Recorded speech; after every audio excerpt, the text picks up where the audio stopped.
It is very odd that we've established a situation where what people do is scramble to borrow liabilities. Certainly, I guess, the most attractive liability in the world, or put a different way, the most attractive free trading lie on the planet is the US dollar. We joke in investment conferences it's the worst currency in the world, except all the others. If you're going to trade in a lie, it better be a liquid lie. What the United States dollar has going for it is the most liquid lie in the world. I mean, if you think about the advantage that we have now, yes, it's a horrible thing to do morally, but what we do is amazing. It's amazing that we can get away with this. We print a lie, a dream, on a piece of paper, and we ship it to Brazil, and they send us coffee. And we ship the same lie to Germany, and they send us a Mercedes. And we ship the same lie to Japan, and they ship us a stereo. It's actually a pretty cool deal. I mean, I feel bad about it in a sense, but it's grandly amusing in a sort of a cosmic sense. You just need to understand that somehow, sometime, some way, there's going to be a reckoning. The dollar is involved worldwide as a major currency, so it's 1/2 of everything we do. And it has no definition. I used to get a charge out of asking Bernanke and Greenspan, define a dollar. And, they can't define a dollar.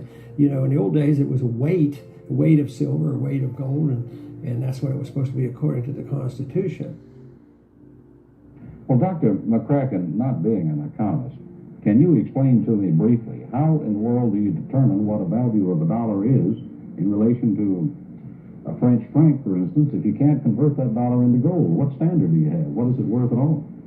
That's going to be determined in the marketplace, just as really largely it has already. So what is this going to do then to, for instance, the speculator in gold? How is this going to affect him?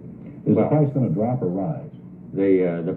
The official price of gold, of course, has not been changed. That was not a part of this program at all, nor is that contemplated. Well, maybe they should have contemplated what was likely to happen, because for anyone who had studied history, the outcome was perfectly clear.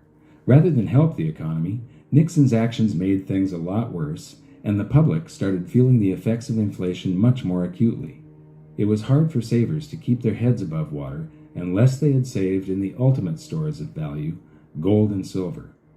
Just as it had always done throughout history, gold once again accounted for the expanding fiat currency supply by rising in price to cover that supply.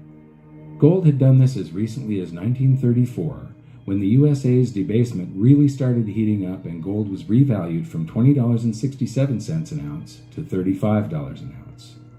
Now the process began again as the public bid the price up from $35 an ounce in 1971, climbing all the way to $850 an ounce in 1980, easily accounting for the massive quantities of currency the USA had conjured out of thin air now that Nixon had removed all restrictions. Gold had once again held an out-of-control currency to answer.